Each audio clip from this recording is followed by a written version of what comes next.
১.৫ বছর আমরা কি সংস্কার করতে পারলাম? আমরা ৫ই আগস্টের পর আমরা ভাবছিলাম যে দেশ একটি আপনার রাইট ডিরেকশনে যাবে।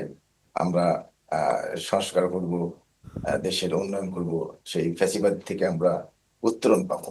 কিন্তু আমরা দেখলাম যে ইউনূস সরকার প্রথমেই যে মিস্টেকটা করলেন, কিছু সংখ্যক সমন্বয়ককে এই সমস্ত এই বিপ্লবের বা গণঅভ্যুত্থানের দায় দিয়ে মানে ক্রেডিট দিয়ে তাদেরকে সরকারে বসালেন এবং তাদেরকে এই সমস্ত সুযোগ সুবিধা দিলেন।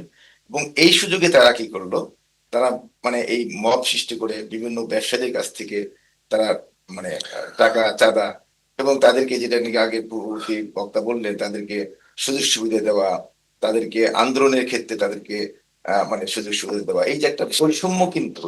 এবং এই দেখেন একদিকে দেশটা কোন দিকে যাচ্ছে, এই বিশ্বের রাজনীতি আমাদের দেখতে হবে যে আমেরিকা কি বলছে, ভারত কি বলছে, ইউরোপিয়ান ইউনিয়ন, মানে পৃথিবী কোন দিকে যাচ্ছে আর আমরা কোন দিকে যাচ্ছি।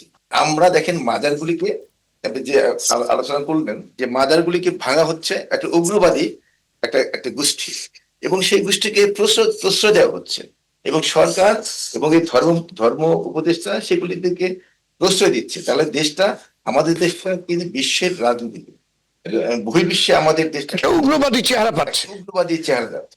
এবং সেই দিক থেকে দেশটা যে কোন দিকে যাচ্ছে, এটা বাংলাদেশে যারা নাকি পলিটিক্স করেন বা যারা আলেম সমাজ আছেন, তারা কিন্তু এই জিনিসটা তাদের ধারণা নেই। আজকে ইসরায়েল কোন দিকে যাচ্ছে, আজকে আমেরিকার পলিসি কোন দিকে যাচ্ছে, ভারত কোন দিকে যাচ্ছে, এইদিকে কিন্তু কোনো তাদের নজর নেই। তারা আছে নিজেদের মধ্যে মারামারি কাটাকাটি, এই মত সৃষ্টি করা, যেটা নাকি রাস্তাঘাটের মধ্যে যেভাবে আন্দোলন।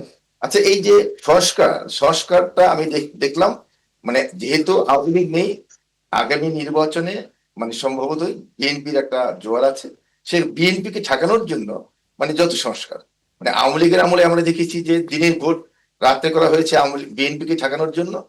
এই সরকার এসেও তাই, যে বিএনপিকে ঠেকানোর জন্যই যত সংস্কার, দেশের উন্নয়নের জন্য, দেশের জীবনযাত্রার মান উন্নয়নের জন্য, আমলাতান্ত্রিক জটিলতা দূর করবার জন্য, দেশের রাস্তাঘাট, যে যে সমস্ত কিভাবে আপনি আপনি ১-১.৫-২ ঘন্টা লেগে যায় একটা জায়গা থেকে ১-২ মাইলের মধ্যে, সেগুলি কোনো সংস্কার নেই। সারা বাংলাদেশ একটা সিটি, একটি দেশ, সেখানে আপনি ইউনিয়ন পরিষদের ৮ ফিটের মধ্যে ৮ ফিট রাস্তার মধ্যে ৫ তলা বিল্ডিং হয়ে যাচ্ছে, এগুলি নিয়ে খবর নেই। আপনি যাবেন আমার এলাকা ঢাকা, ঢাকা থেকে আমি ঢাকা এক যাব মাত্র ২৫ মাইলের জায়গা, এখানে লাগে ২-২.৫ ঘন্টা। কেন? এই রাস্তাঘাটের উন্নয়ন নেই। তাহলে উন্নয়নের কোনো কথা নেই, পলিটিক্যালি বিএনপিকে থাকা, এই যে দেশের যে অবস্থাটা, সেই কারণে আমি বলছি যে দেশটা কিন্তু যেভাবে আমরা আশা করেছিলাম বিপ্লবের পর, আমরা আমেরিকা থেকে, প্রবাস থেকে, যেভাবে আমরা ১৫ বছর ফ্যাসিবাদের বিরুদ্ধে লড়েছি, 111-এর বিরুদ্ধে লড়েছি, স্বৈরাচার এরশাদের বিরুদ্ধে আন্দোলনে আমরা লড়ছি বাংলাদেশের গণতন্ত্রের জন্য, সেই আমরা যে প্রবাসী থেকে আমরা যে আশাটা করেছিলাম বিপ্লব পরবর্তীতে, সেই আশা কিন্তু আমরা দেখছি না। এই জন্য আমি মনে করি এই সরকার ব্যর্থতা, এই সরকারের ব্যর্থতা, এই সরকার এটা আমরা যে গোটা সংস্কারের কথা বলছি, বৈষম্য বিরোধী আন্দোলনের কথা বলছি, কিন্তু এই সরকারি বৈষম্যের মধ্যে আজকে আমাদের দেশ, তারা নিজেরাই বৈষম্য তৈরি করে ফেলেছে। জি, ধন্যবাদ আপনাকে।